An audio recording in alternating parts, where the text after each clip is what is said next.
The science of depression. The biology behind a darker mind, depression is more complicated than previously thought. Science reveals the complex interplay of depression inside the brain. Depression has a miserable array of misguided stigmas and criticism surrounding its diagnosis. Some believe depression is a prolonged bad mood or just someone's negative outlook on life, but it's so much more than that, and science has proven it. Science reveals the truth and myths behind depression and uses science to back them up. The ancient Greeks believed depression was a result of fluid imbalances of blood, phlegm, yellow and black bile. Meanwhile, early Christianity just threw the blame of the devil for man's suffering, which resulted from their internal battle to fight the temptations of sin. Finally, Renaissance rolled around and scholars, such as Robert Burton, began to recognize the depression as a disease. But since then, attitudes and misconceptions have changed throughout history until we reach modern times when we came to understand there's something far more complicated than a simple chemical imbalance behind this darkening disorder. Scientists suspected low levels of serotonin, the neurotransmitter responsible for feelings of elation and happiness, was the cause. When they fed depression patients drugs filled with serotonin, some of them started feeling better. So they thought they had it all figured out. But then they took a closer look and realized there was something irregular about their hippocampus. This seahorse-shaped structure in the brain is responsible for memory and emotion, and those who were depressed tended to have smaller ones. Even worse, the longer they were depressed, the smaller the hippocampus shrunk in size, ultimately limiting its ability. By stimulating the growth of the hippocampus with new neurons, patients were happier and healthier. The compilation goes once you get into the genetics of depression, which make it a heritable disease from either or both of your parents. The shorter your serotonin transmitter gene, the more likely you'll become depressed, especially when life events place stress and anxiety upon a person.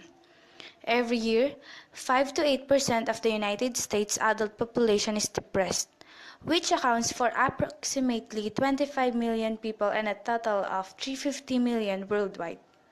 However, only a half of them actually get any treatment, according to the National Alliance on Mental Health.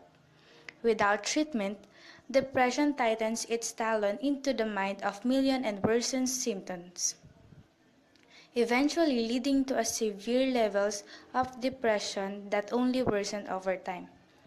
When people arrive on the embankment of depression, the shores are gray, the sky is gray, and the setting sunset on the horizon brings nothing but seasickness. The metaphorical life preserver of support systems, drugs, and therapy treatments can only help some, while others drown beneath their disorder by taking their own lives, such as the recently departed comedic genius and Academy Award winning actor Robert Williams. Losing a loved one, getting fired from a job, going through a divorce, and other difficult situations can lead a person to feel sad, lonely, and scared. These feelings are normal reactions to life stressors. Most people feel low and sad at times. However, in the case of individuals who are diagnosed with depression as a psychiatric disorder, the manifestations of the low mood are much more severe and they tend to persist. Depression occurs more often in women than men. Some differences in the manner in which the depressed mood manifests has been found based on sex and age. In men, it manifests often as tiredness, irritability, and anger. They may show more reckless behavior and abuse drugs and alcohol. They also tend to not recognize that they are depressed and fail to seek help. In women, depression tends to manifest as sadness, worthlessness, and guilt. In younger children, depression is more likely to manifest as school refusal, anxiety when separated from parents, and worry about parents. Depressed teenagers tend to be irritable, sulky, and get into trouble in school. They also frequently have comorbid anxiety, eating disorders, or substance abuse. In older adults, depression may manifest more subtly as they tend to be less likely to admit to feelings of sadness or grief, and medical illnesses, which are more common in this population, also contributes or causes to depression. Depression and anxiety disorders are different, but people with depression often experience symptoms similar to those of an anxiety disorder, such as nervousness, irritability, and problems sleeping and concentrating. But each disorder has its own causes and its own emotional and behavioral symptoms. Many people who develop depression have a history of an anxiety disorder earlier in life. There is no evidence one disorder causes the other, but there is clear evidence that many people suffer from those disorders. Aside from heredity, some of the many causes include changes in the brain, problems with neurotransmitters, a chemical located and released in the brain, changes in hormones, events in life like death of a family member, and financial problem, stress, childhood trauma. Suicide is the second leading cause of death in young people. A major cause of suicide is mental illness, very commonly depression. People feeling suicidal are overwhelmed by painful emotions and see that as the only way out, losing sight of the fact that suicide is a permanent solution to a temporary state.